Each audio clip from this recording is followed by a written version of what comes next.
Por eso es necesario en este estudio ver de pronto algunas pruebas históricas, ¿sí?, de la Biblia que demuestran inspiración divina. Y son pruebas, digamos, son pruebas externas, que lo llamaba yo como pruebas externas, porque, pues digamos que son los que nos muestran la historia y básicamente basado en la historia y la arqueología, no directamente de la escritura. Incluso, bueno, estuvimos incluso escuchando previo a ello el testimonio mío de por qué creo en el Dios de Israel, y vimos algunas cosas también que son históricas y ustedes las pueden consultar directamente en internet, en esta era de la información en que estamos, que si bien hay mucha información que sirve para desinformar, pues también hay mucha que nos informa de manera veraz. Hoy queríamos empezar con el otro testimonio. Si bien el otro lo planteé como un testimonio externo, hoy ya quería plantear ya un testimonio de lo que los autores de los escritos, de los libros que se encuentran en la Biblia, que recuerden que la Biblia es una compilación de libros, es una sumatoria de libros, es una biblioteca. ¿Qué dicen esos autores de esos libros acerca de ese mensaje que ellos están transmitiendo? Entonces, por eso este título es Testimonio de la inspiración divina de la Biblia por sus autores. ¿Cómo se obtuvo su mensaje? Debemos leer y estudiar la Biblia con la confianza y garantía que es la palabra de Dios, de Elohim. Él enviaba siempre el mensaje que se debía dar. Por ejemplo, en Jeremías 23:28 dice lo siguiente: el profeta que tuviere un sueño, cuente el sueño, y aquel a quien fuere mi palabra, cuente mi palabra verdadera. O sea que el Eterno era el que muchas veces coloca sueños, esos sueños pues hay que contarlos, pero también Él envía una palabra directa, que es lo que algunos llaman una palabra rema, ¿no? Una palabra revelada del Eterno. Aquel a que fuera enviado mi palabra, cuente mi palabra verdadera. Y eso era lo que hacían los profetas, contar las palabras que el Eterno les había puesto. Y eso era lo que hacía el profeta, declarar la palabra del Eterno, a través de revelación e inspiración. Entonces vamos a ver, por ejemplo, Gálatas 1, versículo 11 y 12. Mas os hago saber, hermanos, que el evangelio anunciado por mí no es según hombre, pues yo ni lo recibí ni lo aprendí de hombre alguno, sino que por revelación del Mesías. Por revelación del Mesías. Aquí está hablando el apóstol Shaul, el apóstol Pablo. Y él está diciendo, recuerden que Pablo se convirtió al Señor ya después de muerto y resucitado el Mesías. O sea, Pablo no caminó con Yeshua en vida, con el Mesías. A él se le reveló el Mesías ya resucitado. Y él está diciendo que lo que él aprendió, lo recibió fue por revelación del Mesías. Vamos a Efesios 3:3. Dice, leámoslo desde el 1. Por esta causa yo, Pablo, prisionero del Mesías Yeshua, por vosotros los gentiles, si es que habéis oído, bueno, voy a tenerme aquí, para que ustedes entiendan por qué digo Yeshua. Jesús es el nombre que se tradujo al español, que es una transliteración. O sea, el nombre verdadero del Mesías es Yehoshua en hebreo, que su contracción es Yeshua. En la época del primer siglo se hablaba arameo, hebreo y griego, y bueno, latín. Estaba el Imperio Romano que hablaba latín, el idioma griego era el idioma popular de aquella época, pero el pueblo de los judíos, el pueblo de Israel, hablaban arameo, hebreo y algunos hasta hablarían griego. Bueno, ese nombre de él, siendo hebreo judío, era Yehoshua, pero pues normalmente se le llamaba con su contracción Yeshua. Y ese nombre es el que tiene el significado de Yehoshua, Adonai salva o el Salvador, ¿no? De ahí se transliteró al griego, luego al latín y de ahí se transliteró al español como Jesús. Entonces, ¿yo por qué digo Yeshua? Bueno, porque ese es el nombre original de él, ¿ya? Entonces, lo llamo por su nombre original. No quiere decir que Jesús sea malo, pero me gusta llamar su nombre original. Y la palabra Mesías, pues significa, la palabra Mesías, Mashiach en hebreo, en griego es la palabra Cristos, ¿ya? Pero significa lo mismo. Entonces, para cuando diga Yeshua o diga Mesías, ya saben que me estoy refiriendo a él, no hay ningún problema. Por vosotros los gentiles, dice Pablo, prisionero del Mesías Yeshua, por vosotros los gentiles, si es que habéis oído de la administración de la gracia de Dios que me fue dada para con vosotros, que por revelación me fue declarado el misterio, como antes lo he escrito brevemente, ¿sí? Leyendo lo cual podéis entender cuál sea mi conocimiento en el misterio del Mesías. O sea, el mismo Pablo. ¿Y por qué Pablo es importante? Bueno, porque Pablo, digamos que fue la persona que más escritos, el que más escribió y el que tuvo un mayor impacto en las comunidades gentiles. Ahora, segunda de Timoteo 3:16, dice, toda la escritura es inspirada por Elohim. Elohim es la palabra hebrea para Dios. Toda la escritura es inspirada por Dios, Elohim, y útil para enseñar, para redarguir, para corregir, para instruir en justicia, a fin de que el hombre de Dios sea perfecto, enteramente preparado para toda buena obra. Esa escritura es inspirada por Dios. Ahora, aquí hay que tener algo en cuenta y bueno, vamos a profundizar más en ello cuando veamos la segunda lección, que se llama Introducción a la Torá. Pero aquí el apóstol Pablo está hablando de la escritura, que la escritura es inspirada por Dios. ¿Qué escritura tenía Pablo en ese momento? Solamente estaban la Torá, los profetas y los escritos. Eso era lo que ellos tenían como escritura, porque ya lo que conocemos nosotros como Nuevo Testamento se empieza a conformar apenas, o sea, después del año 50 es que empiezan ellos a escribir las cartas como cartas dirigidas a congregaciones particulares, pero ya a formarse como un canon y como un libro del Nuevo Testamento o Brit Hadashah, eso ocurre es finalizando el siglo II. Y Pablo no vivió todos esos años. ¿Ya? Entonces hay que tener claro que a la escritura a la que él se refiere es a la Torá y los profetas. Pero bien lo hemos leído en los otros textos que acabamos de leer, que lo que él estaba escribiendo y estaba explicando en sus cartas, pues es lo que Yeshua le había revelado. Pero en ese momento eran cartas dirigidas particularmente a una congregación, no es como ahorita lo tenemos todos nosotros, que es para todos, no. Entonces, por lo tanto, no podemos contar en esa escritura que él está diciendo ahí al Nuevo Testamento como tal en ese momento. Ahora, segunda de Pedro 1:21, que dice segunda de Pedro 1:21, dice, porque nunca la profecía fue traída por voluntad humana, sino que los santos hombres de Dios hablaron siendo inspirados por el Espíritu Santo, en hebreo, Ruach HaKodesh. O sea, la profecía no es traída por voluntad humana, sino que son inspirados por el Espíritu del bendito.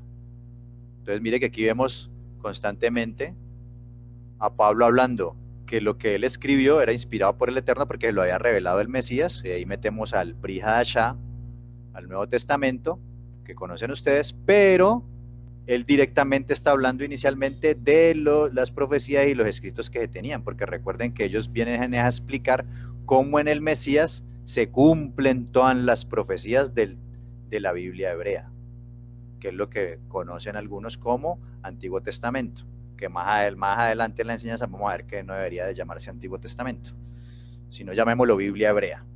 Ahora, con la certeza, es claro que todo esto es inspirado por el Eterno, estos escritos, con la certeza de tener una palabra segura.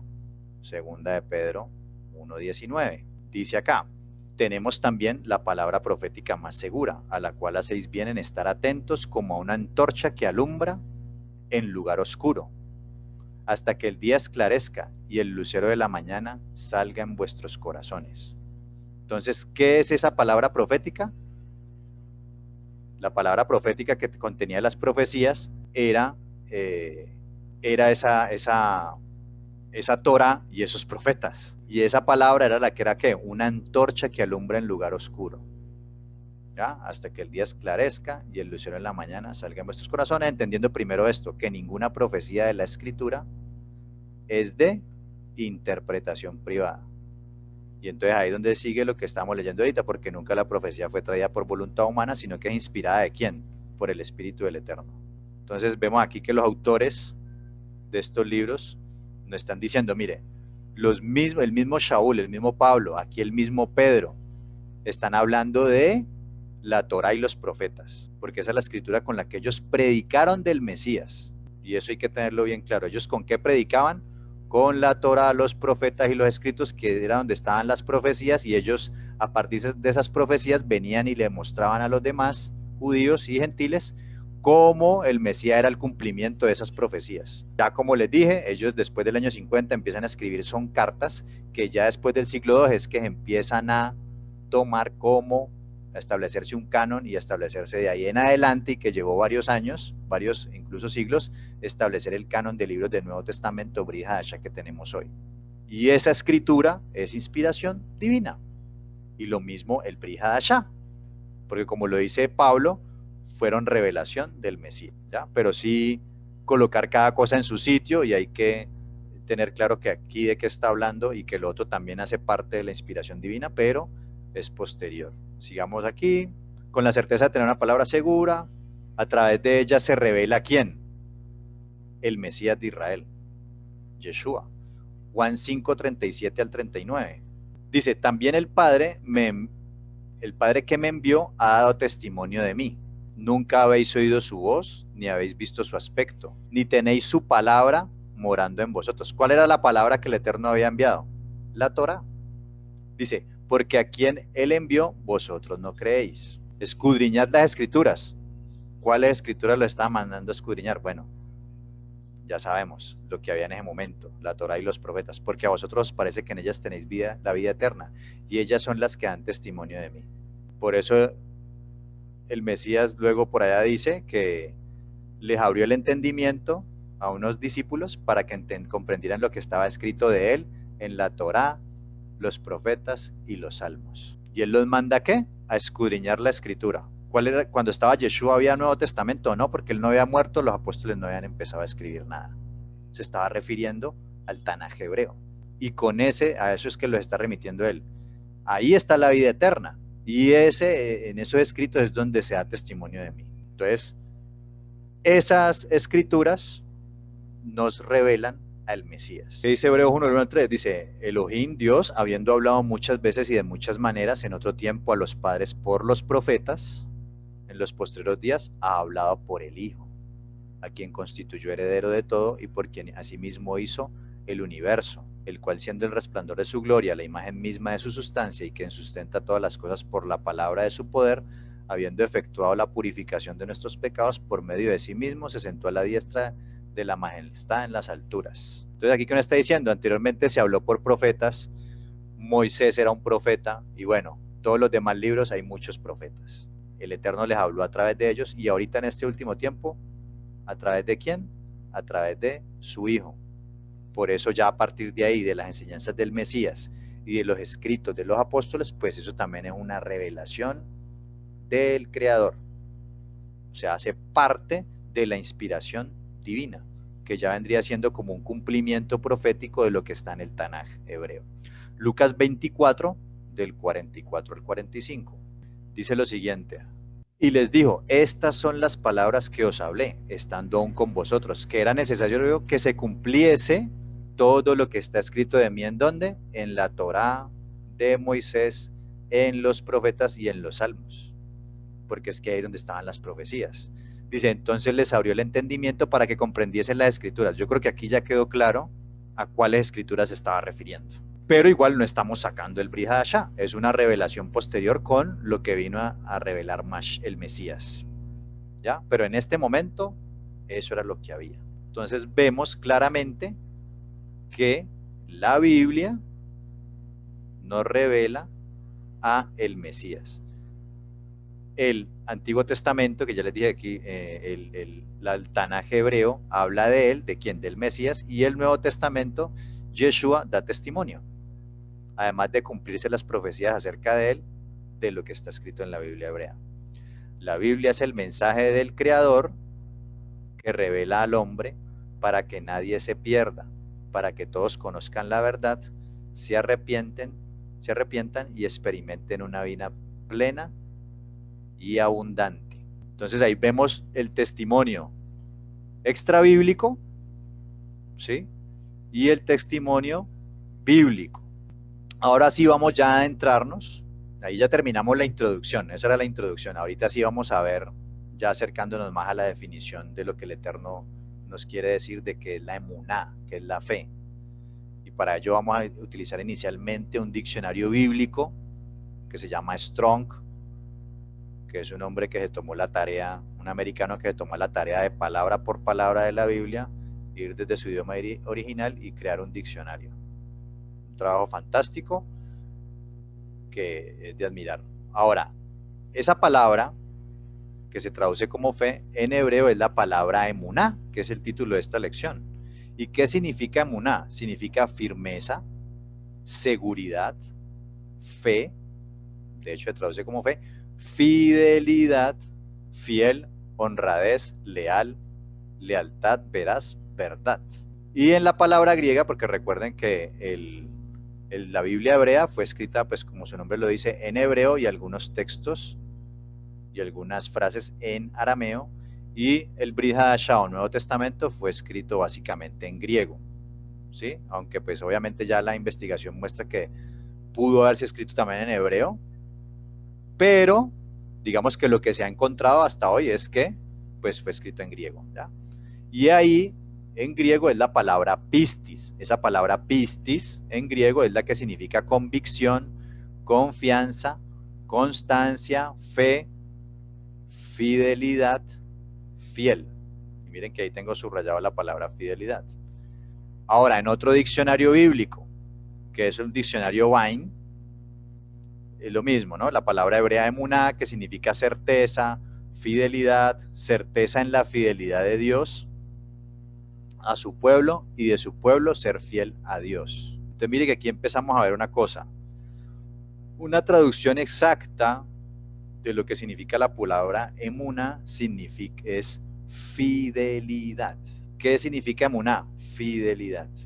Normalmente uno pregunta a la gente y la respuesta que te va a dar es creer. Y digamos que creer hace parte de la emuná, pero no es una definición exacta de lo que es la emuná, la fe. Una definición más exacta es la palabra fidelidad. Y como lo leemos aquí en el diccionario Vine, está hablando de una fidelidad de Dios a su pueblo, pero también del pueblo a Dios. Y aquí es donde se empieza a establecer una diferencia. ¿Por qué? Porque Elohim, Dios, el Dios de Israel, es fiel al pueblo, pero el pueblo, y cuando empezamos a leer la Biblia, incluso con nuestra propia vida, nos vamos a dar cuenta que la emuná de nosotros, la fidelidad de nosotros, muchas veces no es la que Dios quiere. ¿Por qué? ¿Por qué se queda corto la definición de creer? Porque vemos en el contexto de nosotros que nosotros muchas veces creemos una cosa y hacemos otra. Sí, no, yo creo en esto, esto y lo otro, y termino haciendo lo contrario. Y la emuná es fidelidad a Dios. ¿Y cómo soy fiel a Dios? Cuando guardo sus mandamientos. En las relaciones se habla de ser fiel a tal persona. En una relación de matrimonio se hacen unos votos matrimoniales que llaman de ser fiel en la salud, en la enfermedad, en la riqueza, en la pobreza, bueno, y demás. Y usted se compromete a ser fiel a esa persona. Y la manera de ser fiel a esa persona es guardando esos votos que hizo.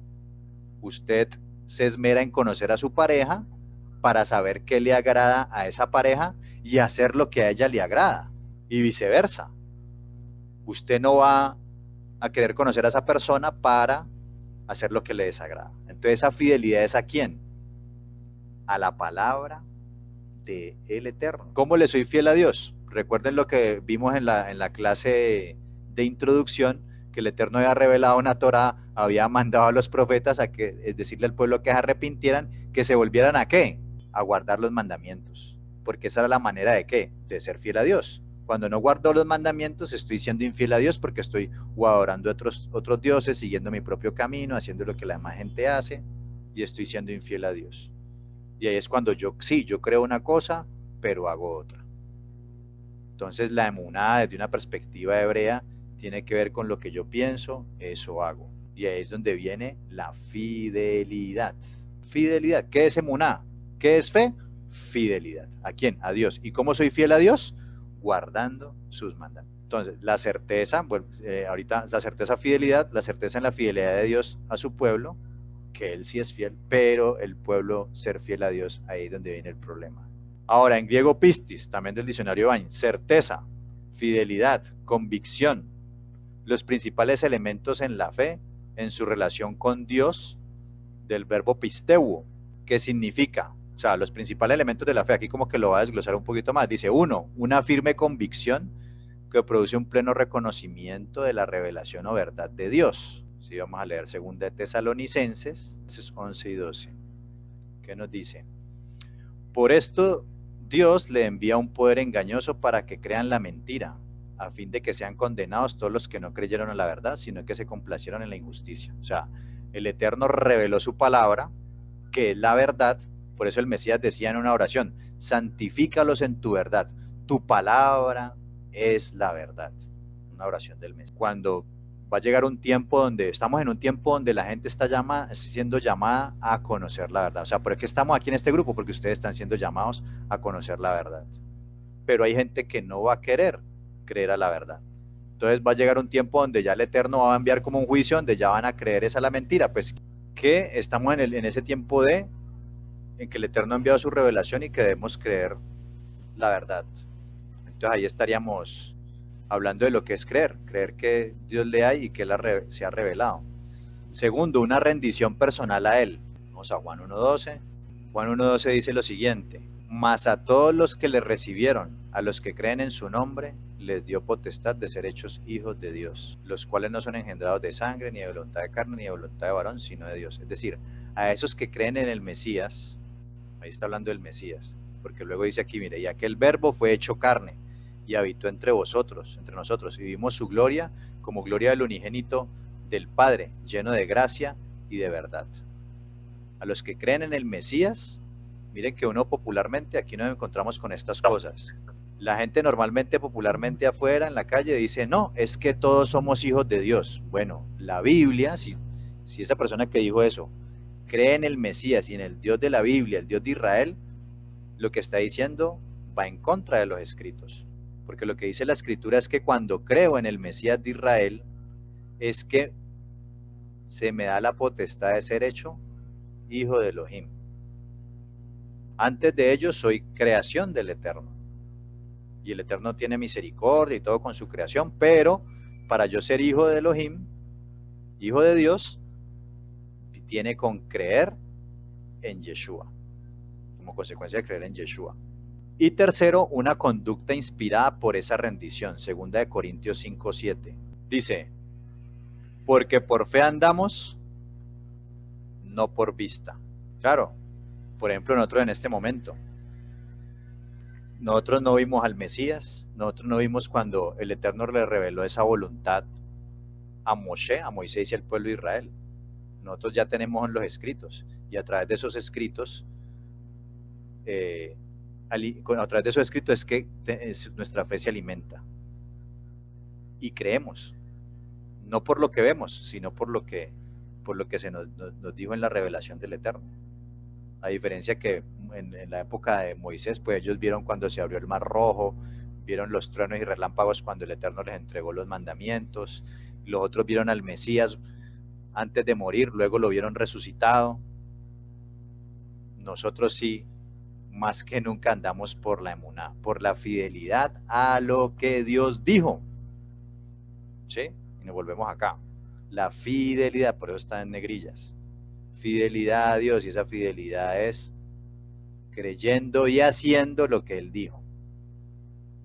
Dice, la emuná es la fidelidad al Padre Eterno, y esa fidelidad se demuestra al guardar los mandamientos. Entonces, es que yo tengo fe y ya no tengo que hacer nada. No, usted tiene fe y pues precisamente por esa fe es que tienes que comportarte como un hombre de fe. No decir que tienes fe y te comportas como un hombre que no conoce a Dios y no conoce los mandamientos, quebrantas todos los mandamientos. Entonces, desde una perspectiva, nosotros somos, recuerden cuando vimos la enseñanza de introducción, nosotros acá en Occidente somos producto de una cultura grecorromana, filosofía, pensamiento, manera de pensar griegas. ¿sí?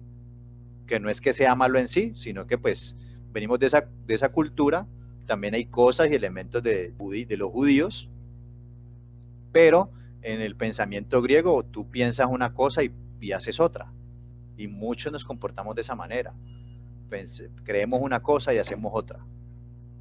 Dentro de la filosofía, manera de pensar hebrea, cultura de la Torá, la emuná que el Eterno quiere es que lo que tú crees lo pongas en práctica. O sea, tú haces lo que tú crees. Y esa es la fidelidad. No creer, sí, yo creo en Dios y en sus mandamientos y hago otra cosa. No, esa emuná la demuestro a través de mi obediencia. Ahora, la fe es la fuerza de agarre a la diestra de Dios. Por ahí leímos ahorita un pasaje que el Mesías estaba en las alturas a la diestra del Eterno. Y vimos que a través de Mashiach somos hijos del Creador. Entonces, la emuná es la fuerza de agarre a la diestra de Dios, es la fuerza con la que me aferro a esa diestra del Eterno. Y esa diestra, ¿quién está a la diestra? El Mesías. Dice, y el que está a la diestra es Yeshua, el Mesías, quien me conduce por el camino al Padre. Lucas 22, 69 dice ahí. Miren lo que dice. Dice, cuando era de día se juntaron los ancianos del pueblo, los principales sacerdotes y los escribas, y le trajeron al concilio, diciendo, ¿eres tú el Mesías? Dínoslo. Y él le dijo, si os lo dijere, no creeréis. Y también si os preguntare, no me responderéis ni me soltaréis. Pero desde ahora el Hijo del Hombre se sentará a la diestra del poder de Dios. Entonces, ¿quién es el que está sentado a la diestra? El Mesías. La emuná es la fuerza de agarre, la fuerza con la que me agarro a esa diestra, al Mesías. Y ese Mesías es el que me va a conducir por el camino de Dios. ¿Qué vino el Mesías a hacer? A mostrarnos el camino. Él es el camino.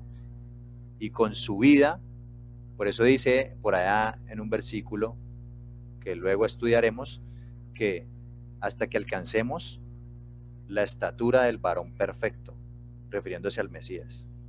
Dice que el Eterno terminará en vosotros la buena obra que comenzó, y esa buena obra que comenzó es alcanzar la estatura del Mesías, o sea, formar el carácter de él. ¿Y él qué fue lo que hizo? Ser obediente al Padre. Eso es lo que debemos imitar. El Mesías vino a guardar los mandamientos. Él no vino a decirnos a nosotros, ay, sí, yo creo en Dios y hacer otra cosa. Dentro de su mente, ya lo vimos, era el firme compromiso y la obediencia al Padre. Juan 14, del 1 al 7. Juan 14, del 1 al 7 dice, no se turbe vuestro corazón, creéis en Dios, creed también en mí. En la casa de mi Padre muchas moradas hay. Si así no fuera, yo os lo hubiera dicho. Voy pues a preparar lugar para vosotros. Y si me fuere y os prepararé lugar, vendré otra vez y os tomaré a mí mismo, para que donde yo estoy, vosotros también estéis. Y sabéis a dónde voy, y sabéis el camino. Le dijo Tomás, Señor, no sabemos a dónde vas, ¿cómo pues podemos saber el camino? Y Yeshua les dijo, yo soy el camino, y la verdad, y la vida. Nadie viene al Padre sino por mí. Si me conocieseis, también a mi Padre conoceríais, y desde ahora le conocéis y le habéis visto. Ahora, ¿qué es lo que venía a hacer Yeshua? A revelar el carácter del Padre. Yeshua es la imagen del Eterno. La imagen física, no. Él vino a revelarnos ese carácter, el amor y la misericordia, la justicia y la bondad de Dios. Eso fue lo que vino a mostrar él del carácter del Padre. ¿Ya? ¿Y cómo nos mostró el camino? Bueno, que había que sujetarse a los mandamientos. Y él viene a que tomemos su mano y a guiarnos por ese camino. Camino que uno escucha que se dicen unas cosas y se contradicen con otras. Entonces, ¿qué es la emuná? Fidelidad a Dios. ¿Y cómo soy fiel a Dios? Obedeciendo lo que dice su palabra. La única forma de yo demostrar que realmente creo al Eterno es obedeciéndolo. ¿Por qué cree que la gente, y este dice que cree en Dios y mira cómo se comporta? Porque hace todo lo contrario. Dice que cree en Dios y hace las cosas que hacen los hijos del enemigo. Vamos a ir ya a la Biblia, a ver qué es lo que dice la Biblia de lo que es la emuná, y vimos lo que decían los diccionarios. Ahora vamos a meternos ya a la escritura. Brihadasha, y este es un versículo que yo le aseguro que más de uno de los que está al otro lado de mi pantalla se lo sabe de memoria. Es pues la fe, la certeza de lo que se espera, la convicción de lo que no se ve. Muchos manejan esta definición de emuná. Es pues la fe, la certeza de lo que se espera y la convicción de lo que no se ve. Y basados en esta definición, porque ahí lo está mostrando como una definición, es pues la fe, la certeza de lo que se espera y la convicción de lo que no se ve, es la definición que la mayoría, por lo menos el cristianismo, se define. En nombre o basados en esta definición, uno ve que predican muchas cosas, ¿sí? Como que si usted tiene fe en que Dios le va a dar eso que usted quiere, que anhela su corazón, no sé, una camioneta, una casa lujosa, bueno, todo ese tipo de cosas, como usted tiene esa certeza y esa convicción, Dios se lo va a dar, porque Dios mueve montañas. Y entonces ahí es donde se empieza a caer en todos estos que se llaman el evangelio de la prosperidad, de que la fe, que empezamos a mezclar positivismo con fe, porque como no sabemos cuál es la definición de fe, y uno de los errores que se comete en la religión tradicional, tanto catolicismo como cristianismo, es que cogemos textos fuera de contexto y los volvemos un pretexto. Somos expertos en tener una teoría o en tener una manera de pensar, y entonces lo que hacemos es cogemos versículos que respalden lo que yo pienso. Y muchas veces uno ve predicaciones en iglesias cristianas donde, no digo todas, porque pues no son todas, pero sí en algunos movimientos cristianos protestantes ve uno que cogen versículos para validar los pensamientos del predicador o el pastor o el profeta o como lo quieran llamar, como se llaman ellos, como se hacen llamar. Cogen la palabra descontextualizada y la pueden decir cosas que no dicen. Ahora, ¿quiero decir que esto es falso lo que estoy diciendo aquí? No. Pero hay que entenderlo dentro de un contexto de lo que se está diciendo. Porque con esto, sacando este versículo de aquí así, definiéndolo así, lo ponemos a decir un montón de cosas que el texto no está diciendo. Y se los voy a mostrar. Vamos al capítulo anterior. Recuerden que que estos libros eran cartas. Y una carta usted no escribe capítulo 1, capítulo 2. Usted le va a mandar una carta a alguien y usted escribe de corrido. Este sistema de capítulos y de versículos es muy, muy, muy posterior. Y simplemente se colocó para facilitar el estudio de los escritos. Pero originalmente no tenía ni capítulos ni versículos. Si usted le dan una carta, usted la lee recorrida. Y yo los invito a que cuando lean la Biblia traten de leerla de corrido, precisamente para no caer en esto. ¿Qué pasa en el capítulo anterior? Vamos a ver cuál es el contexto de lo que viene hablando. Vamos a leerlo más o menos. A ver, dice, así que hermanos, teniendo libertad para entrar en el lugar santo, por la sangre del Mesías, por el camino nuevo y vivo, que Él nos abrió a través del velo, esto es, de su carne, y teniendo un gran sacerdote sobre la casa de Dios, acerquémonos con corazón sincero, en plena certidumbre de fe, purificados los corazones de mala conciencia y lavados los cuerpos con agua pura. Mantengámonos firmes sin fluctuar la profesión de nuestra esperanza, porque fiel es el que prometió. Y consideren unos a otros para estimularnos al amor, ¿y a qué? A las buenas obras. ¿Y cuáles son esas buenas obras? Los mandamientos que dijo que son buenas obras. No lo que a nosotros nos parezca buena obra, porque a mí me parece una buena obra hacer una cosa y a usted le parece bueno hacer otra. Y a mí me parece que lo que usted está haciendo está malo y a usted le parece que es malo lo que yo hago. No, es lo que Dios dijo que es una buena obra. Dice, no dejando de congregarnos como algunos tienen por costumbre, sino exhortándonos, y tanto más cuando veis que aquel día se acerca. Porque si pecáremos voluntariamente después de haber recibido el conocimiento de la verdad, mire que aquí dice, si pecáremos voluntariamente después de haber recibido el conocimiento de la verdad, ya no queda más sacrificio por los pecados, sino una horrenda expectación de juicio y de hervor de fuego que ha de devorar a los adversarios. El que viola la Torá de Moisés por el testimonio de 2 o 3 testigos muere irremisiblemente. ¿Cuánto mayor castigo pensáis que merecerá el que pisoteare al Hijo de Dios y tuviere por inmunda la sangre del pacto, en la cual fue santificado e hiciere afrenta al Espíritu de gracia? Pues bueno, ahorita no vamos a explicar esto, pero pues ahí para que lo... Pues conocemos al que dijo, mía es la venganza, yo daré el pago, dice el Señor, y otra vez el Señor juzgará a su pueblo. Horrenda cosa es caer en manos del Dios vivo. Pero traed a la memoria los días pasados, en los cuales después de haber sido iluminados, sostuvisteis gran combate de padecimientos. O sea, dice, recuerden todo lo que ustedes toda la memoria, todo lo que ha pasado. Por una parte, ciertamente, con vituperios y tribulaciones fuisteis hecho espectáculo, y por otra llegasteis a ser compañeros de los que estaban en una situación semejante. O sea, es decir, ustedes por la palabra de Dios han pasado situaciones de combate, han padecido, han pasado por tribulaciones, vituperios, ¿sí? Y han sido compañeros de otros que también se están esforzando por guardar la palabra del Eterno y tienen que aguantar burlas, señalamientos, bueno, todo esto. Dice, porque de los presos también os compadecisteis, y el despojo de vuestros bienes sufristeis con gozo, sabiendo que tenéis en vosotros una mejor y perdurable herencia en los cielos.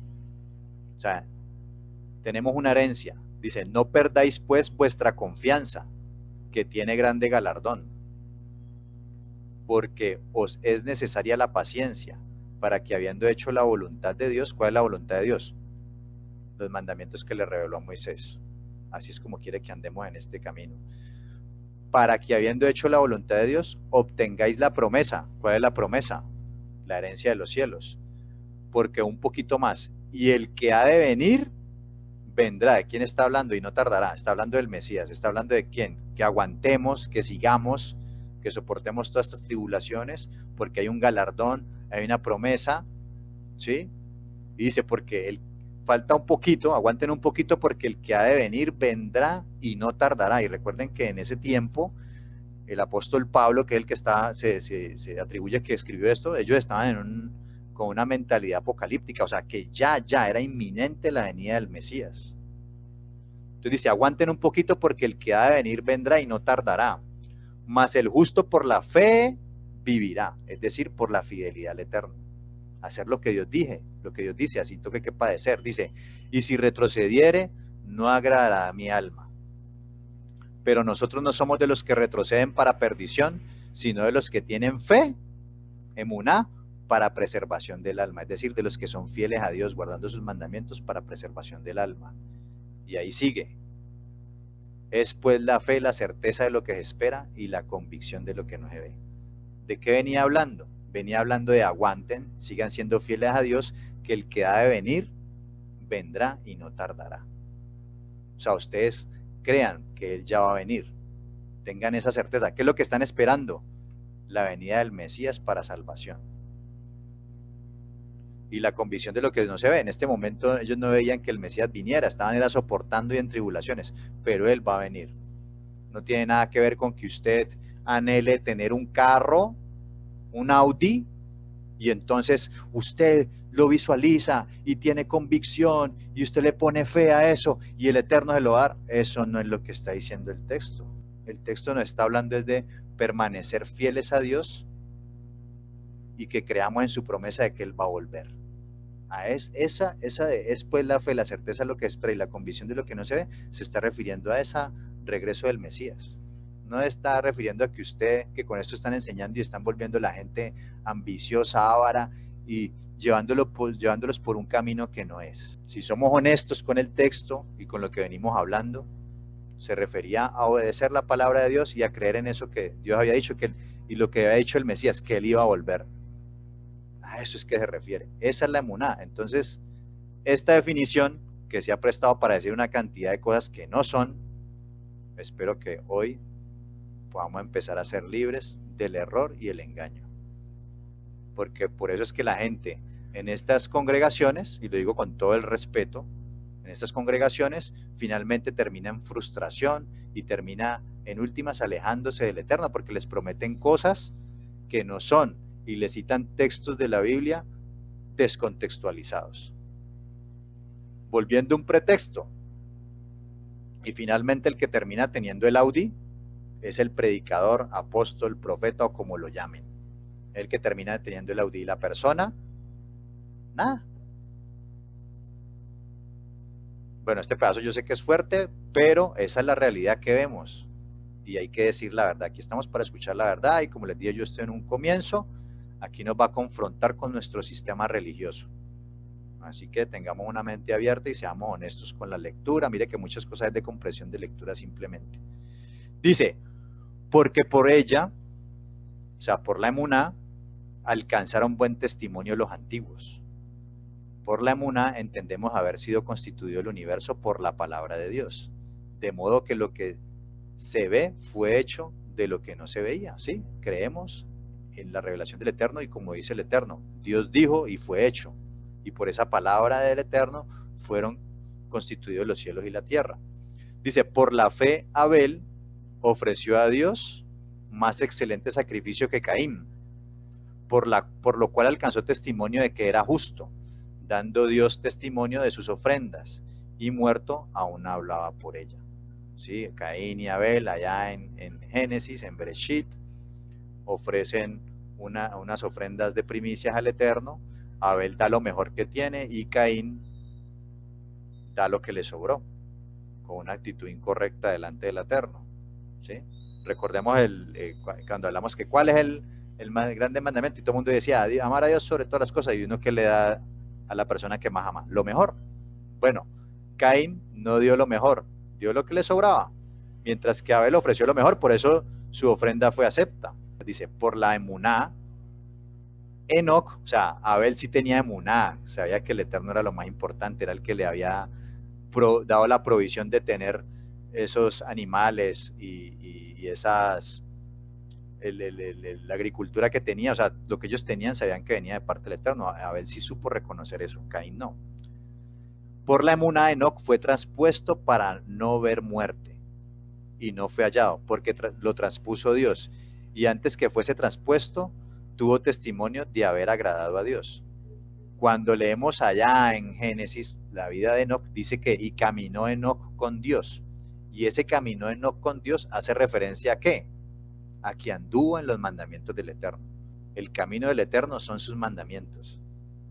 Y eso, bueno, no vamos a ahondar en eso, pero es lo que vamos a ir aprendiendo durante todo este tiempo, que podamos compartir aquí. Por eso fue que Enoc agradó a Dios, porque caminó con él, y ese caminó con él es que Enoc era obediente a Dios, le obedecía a lo que Dios le decía. Dice, pero sin fe es imposible agradar a Dios, porque es necesario que el que se acerca a Dios crea que le hay. Entonces lo que yo le decía, así, crea que le hay, y que es galardonador de los que le buscan. Mire que ahí la mayoría de la gente dice, hay que creer que Dios existe, claro, mucha gente se queda aquí, en que Dios existe. Ah, sí, yo creo en el Dios de la Biblia, sí, él mandó a su hijo y murió, cree que le hay. Pero, aquí viene el detalle, que es galardonador de los que le buscan. Y ese buscar es, la palabra dice el que busca halla. Y cuando usted busca a Dios, se va a dar cuenta que Él tiene unas promesas para tu vida y para la vida de todos, pero también tiene unas condiciones especiales. ¿Sí? Y vemos ahí varios grupos. Vemos un grupo de personas que dice, ah, sí, yo creo en Dios, se quedó aquí, pero no lo busca, no tiene ni idea cómo piensa, cómo siente, cómo decide, qué le agrada, qué no le agrada. El hecho de que es galardonador de lo que cuando yo me doy cuenta y lo busco y sé que es galardonador de los que me buscan, automáticamente entro a conocer las condiciones de Dios y las promesas de Dios que Él tiene para mí. Y ahí viene y se divide otro grupo, otros dos grupos. Y hay un grupo donde sí, Dios existe y tiene unas promesas para tu vida. Y se queda ahí, en las promesas para tu vida, en el galardonador. Y entonces, sí, tú crees en Dios y Dios te promete esto y aquello y tú lo puedes lograr y aquí y allá y más positivismo que otra cosa. Y sí, cogen la Biblia y te leen las promesas de Dios. Pero recuérdense que se habla de un pacto. se habla de un pacto. Y eso, bueno, lo vamos a entrar a ir profundizando más adelante, pero en un pacto uno se compromete a una cosa y el otro a otras. Y entonces ahí donde vienen las condiciones de ese pacto. O sea, Dios te promete tal cosa, pero tú debes hacer esto. Tú debes hacer esto.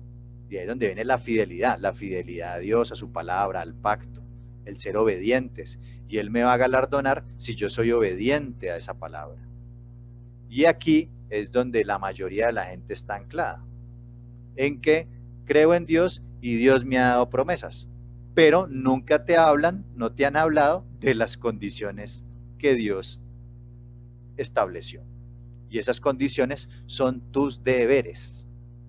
¿Sí? Tú te quedaste simplemente en tus derechos, en que Dios te va a dar esto y aquello, y caemos en ese emocionalismo, pero tenemos que aterrizar y saber que hay unas condiciones. Y esas condiciones tienen que ver con los mandamientos del Eterno, que hay que empezar a guardarlos, hay que conocerlos. Cuando lo busco, conozco eso, si lo busco de todo corazón, y que entiendo que hoy el Eterno le está llamando a todos ustedes que estamos en esta reunión a que veamos más allá, a que podamos acercarnos al Creador de la manera apropiada, de que sí, Dios existe, Dios quiere bendecirme, pero Dios también me está demandando unas cosas. Y lastimosamente, bueno, vuelvo y repito, con todo el respeto, ¿qué es lo que polula? Que Dios existe y que te tiene unas promesas y se quedan ahí. Y las condiciones, por eso uno ve que abren iglesias, abren templos y no ve la transformación en la gente, porque simplemente le están predicando las promesas de Dios, pero no las condiciones. Y cuando se empieza a hablar de las condiciones, ya no hay un gentío, ya no van a haber iglesias de 20,000 miembros, ya no van a haber iglesias de 50,000 miembros, porque ya a la gente le va a incomodar. Pero esa es la emuná. La emuná, el Eterno, vamos a ver que el Eterno incomodó. Dice, por la emuná Noé, cuando fue advertido por Dios acerca de cosas que aún no se veían, con temor preparó el arca en que su casa se salvase, y por esa fe condenó al mundo, y fue hecho heredero de la justicia que viene por la fe. Noé, el Eterno, Noé vivía en un desierto donde tal vez nunca llovió, y el Eterno le dijo, constrúyete un arca, un barco gigante, porque va a llover, va a caer agua, y se va a inundar todo, y va a perecer. Noé se demoró como 120 años en construir ese arca, en un desierto, y durante ese tiempo Noé fue pregonero de justicia, le predicaba, le enseñaba a la gente que se arrepintiera, que se volviera a Dios, porque iba a venir un juicio sobre la tierra. Y viendo a este loco construyendo un arca en un desierto, ¿cómo así que va a llover? Ni tal vez ni entenderían. Imaginé todo lo que le tuvo que aguantar a Noé, de que se le burlaran, vituperaran de él, este loco, bueno, y demás. Y finalmente, Noé creyó y obedeció lo que Dios le había encomendado. Y finalmente salvó solamente él y su familia. Y es como un segundo Adán, donde todo vuelve a empezar para la humanidad. Eso fue lo que pasó. Noé fue obediente y le creyó al Eterno. Una emuná obediente. Por la fe Abraham, siendo llamado, ¿qué hizo?